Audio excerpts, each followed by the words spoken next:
Lutto nel mondo dello spettacolo. Il ballerino, attore e conduttore Stefano De Martino sconvolto dalla tragica perdita. Un lutto improvviso e doloroso che ha gettato nell'ombra Stefano De Martino. Uno dei volti più amati del piccolo schermo. Lontano dai riflettori e dai set televisivi, il conduttore sta affrontando un momento di grande dolore causato da un incidente fatale. Abituati a vederlo sempre sorridente e spensierato, Stefano De Martino si trova oggi a fare i conti con un dolore profondo. Stefano De Martino recentemente è stato colpito da un lutto inatteso con la scomparsa della cara nonna Elena.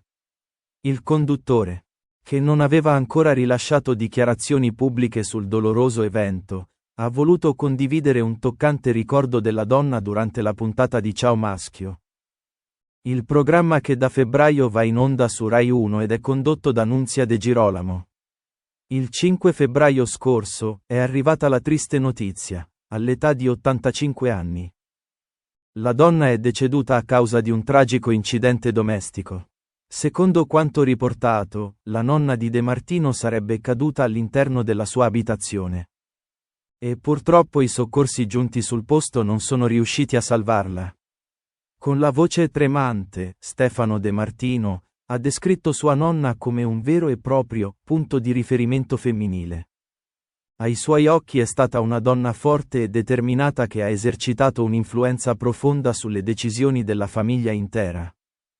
Mia nonna mi ha dato un riferimento rispetto al mondo femminile e ha confidato classico esempio di una donna molto forte con un potere decisionale subliminale. Le donne così, rispetto ad uomini come mio nonno che, da commerciante qual era, aveva un certo tipo di posizione nella società, si appoggiava sempre all'opinione di mia nonna, che aveva l'ultima parola. La scomparsa della nonna Elena ha lasciato un vuoto incolmabile nella vita di Stefano De Martino. Il loro legame speciale era stato spesso documentato sui social media e in televisione, dove hanno condiviso con affetto aneddoti e ricordi.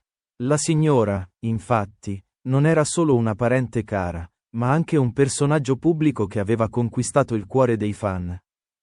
La sua presenza era stata così significativa da meritare un capitolo a parte nel documentario dedicato a De Martino, trasmesso su Real Time, in cui il conduttore aveva ripercorso le tappe della sua vita, sottolineando l'importanza del legame con la nonna e il ruolo fondamentale che lei aveva avuto nella sua crescita. La notizia della sua scomparsa ha profondamente commosso tutti coloro che avevano avuto la fortuna di conoscerla.